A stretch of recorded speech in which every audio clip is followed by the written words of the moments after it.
Hey guys, it's Untitled Logan back with another video for you, and today I'm going to be taking a look at the BitFenix Outlaw. I just want to explain something quite quickly.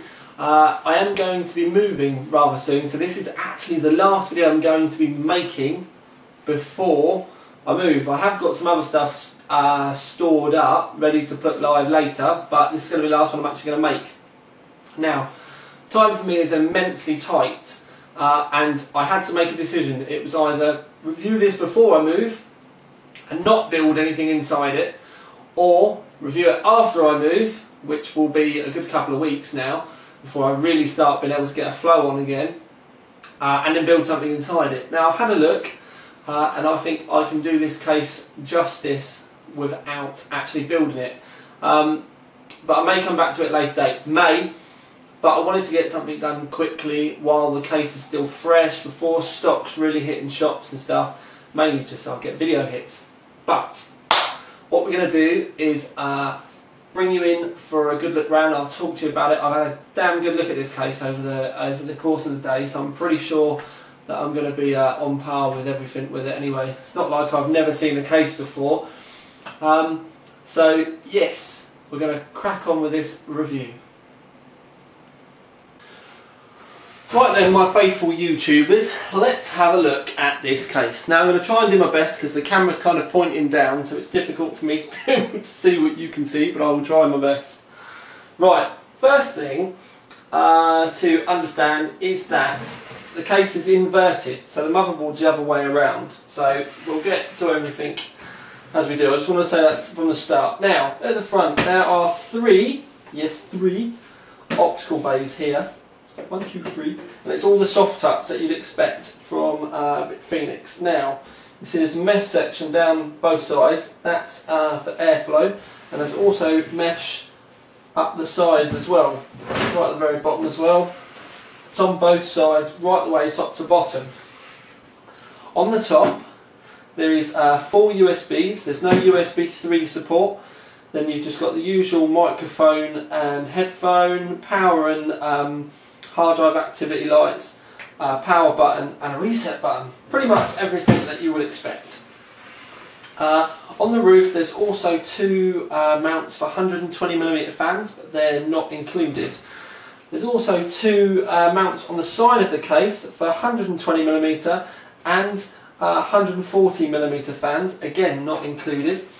When you take the side panel off, with this case you do have to slide the panel back.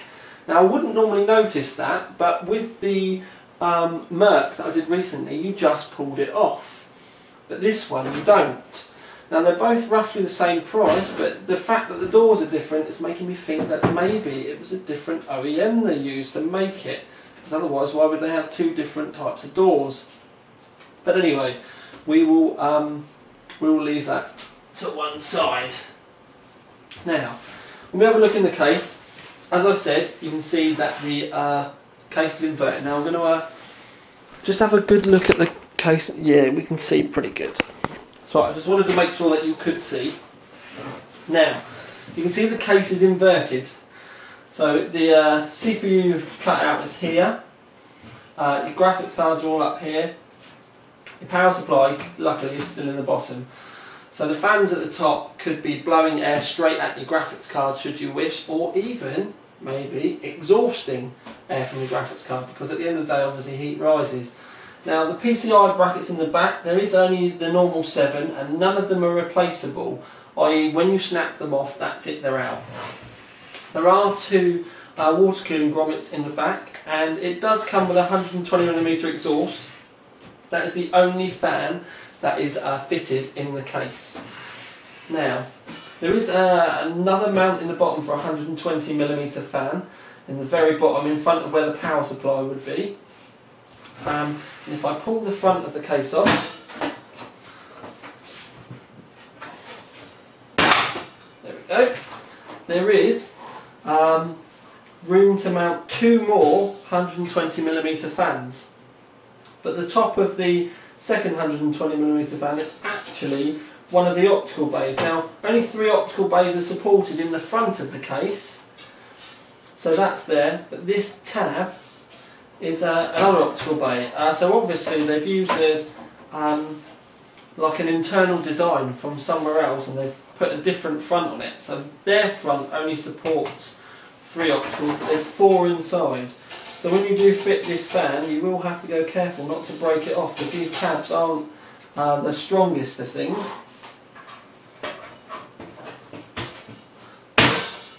So we've got the optical sorted out. Now there's support for 3 hard drives, 4 3.5-inch hard drives, and the bottom 2 do have rubber grommets on them for sound deadening.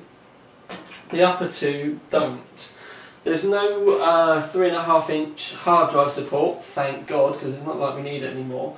Now, everything else that I need to talk to you about, I actually need the camera for, because I'm going to turn the case over, because if we have a look inside, you can see that you've got this raised area here. Okay, now if you have a look behind the motherboard tray, there is no room there at all to be able to get cables, but there's also no grommets to put cables through at all. So the idea is, when your power supply is here, you put all the cables in, and this is where I would stash all your cables, is up in this area. So you put all your cables in, and then like your 24-pin cable is going to come out roughly here. You've got a couple more grommets here and here, so you can put your PCI Express cables out. Even if you've got SLI, you've got more cables there, so you can get your power switch and everything like that through your USB. So your cabling options are very limited. Now I'm going to take the side panel off and show you from the back. It's just 2 thumb screws, as you'd kind of expect, but the reason why I've done this on camera is, if you look, there is no way of grabbing the door. It's very easy to get off though, which is good. Now if you come around the back, we'll remove the box. You can see there is quite an expanse there for you to put your cables, so you could stash the cables really easily in here. But like I said, there's no room up this side of the motherboard tray. You can see it's non-existent. So all of your cables are going to have to go in here and come up the back of the opticals, and that is your only kind of cable management places. Now it's good that you've got cable management slots still. The fact that the motherboard is so far over is a bit of a downer, but like I said, they have kind of made it up here. But if you have your 120mm fans in, then you're going to lose some of that space as well, and you could also end up risk your cables going into the 120. So you may even want to think about having fan guards on the inside to stop your cables maybe pushing onto the fans. You could see that being a problem long term. Obviously if you move it or something, or the cables gradually start to relax, it could end up falling in the fan. So that could be worth noting. They have left grommets here for you to be able to put your fan cables through and have them on the other side, but I really wouldn't want to do that. It's definitely better to have them on the inside. It's almost designed for it as well. Now, if I turn that round, I'm going to get the other side panel fan. When we think about it, considering that this case is only £40, there's 2 fan options in the side. There's 2 fan options in the front. There's a fan option in the bottom. There's 2 more fan options in the roof, as well as the good old-fashioned exhaust. So there's a lot of airflow options with this case. Having the motherboard inverted, generally your graphics cards are the hottest part of the case anyway. So if you've not got graphics cards that exhaust the air out the back, and they do start dumping air like into the case, these top fans could be brilliant for you, because the hot air is obviously going to want to work to the top. So you can have these as exhausts and get that air straight out. Obviously you'd want the air coming in the front, and then it's really up to you whether you have a fan in there or fans over the CPU.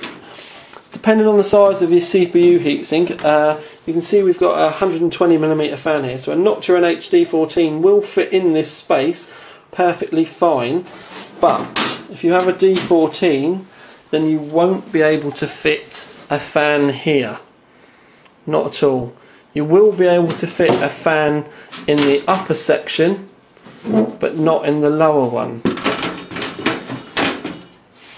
Now when you fit the fan in the upper section, you'll probably be able to get, you'll definitely be able to get the 120 in, and the 140 should be alright as well. It's only really down this way, if you have a very large heatsink you won't be able to fit a fan here. But like I said, you could have another fan blowing straight over your graphics cards and then out the top. This really, for the price, there is an awful lot of options. Now, that's about it for the actual review side of things. What I'm going to do now is get this all wrapped up. Right then guys, I really should move this light, shouldn't I? There we go, typical. Right, the Outlaw, and I did have to look then because I wanted to say Merc because the Merc box is there, but it's the Outlaw.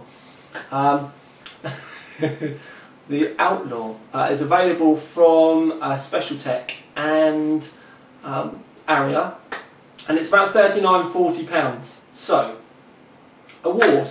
Now I've been thinking long and hard about this, and I've got to admit, because of where they flip the motherboard tray, there's a lot of options for fans and stuff. I did, and you know, the fact that it's only 40 quid, I honestly did want to give it a gold award, but I feel it's a bit let down by the cable routing down the back of the motherboard tray. Even the Merc had more room at the back. I think if they'd made it 5 or 10mm wider, maybe that didn't fit in with the OEM chassis that they used or something like that, because normally with cases like this, I may be wrong, but a lot of times with cheaper cases like this, manufacturers buy like an OEM chassis and then they stick bits on it. Kind of like customise it a little bit, for want of a better term. So I don't know whether this was the way that it was, or whether this is one of their own designs from the ground up, I'm not sure. But I think it did need it to be at least 5mm wider. I do also find that it's immensely strange that the Merc had a door that just pulled off. This one's got sliders, which is another reason why it's making me think that it's either designed by a different company or even possibly made by a different company. I don't know how it works. Hopefully when this video goes live, BitFenix will go, oh, it's this, because I don't honestly think that it's, like I said, it's either been designed by someone different or it's made by someone different. Not necessarily a bad thing though, because I do actually like both of them. Now, basically over the Merc, you'll all be saying to me, what's it going to offer me different to the Merc? Now I would say, because of all the extra airflow options on this, you can bolt fans in the side of the case, also where you can bolt fans in there, that means you can bolt dust filters in there as well should you want. The fact that it is inverted means that it's going to make cooling your graphics cards easier, whether you're blowing in or, I would suggest, exhausting out, so you're actually taking that heat away. Plenty of airflow in the front. It is fairly well made. The doors are flimsy like the Merc, but they're actually not as bad. The rest of the case is pretty bomb-proof. It's exactly as you'd expect. Like, it has got places to put your cables. It's not like they're all going to be bunched up. I do really like it. It definitely deserves a value for money award, because you do get a lot of case for your money. Like I said, with all these fan options and everything, you can still get a big rig in there. The other bit, because I wanted to give it another award, and I wanted to give it like one of our normal awards, and I've got to admit, if it had been that bit wider, I would have given it a gold award, because just because I would have said gold doesn't mean that it's got to cost £200. You can still get a good award for a cheaper case. I just think that the fact that it's not that little bit wider, am I being too tight by saying I want to give it a silver? I really don't know. And this is the thing that has perplexed me, because do I mark it down an award because it's not got that little extra bit so you can put cables up the back, when the cables are fairly adequately manageable down the side front of the case? and it's really kind of you know, left me where I don't know what to say. So what I'm going to do is I'm going to be harsh, and I'm going to give them the Value for Money award because it is good value for money, and I'm going to give them the silver award. But I'm also going to pitch this out to everyone on YouTube to post in the comments. Do you think I've been overly harsh by giving it a silver? Should I give it a gold? Or do you think it's value for money and silver is pretty fair? Because I honestly I didn't know which way to swing. Because, like I said, you can have the cables easily routed here, but it's almost so much of the norm to be able to at least put some cables around the back. So, I'm going to stick with value for money and silver.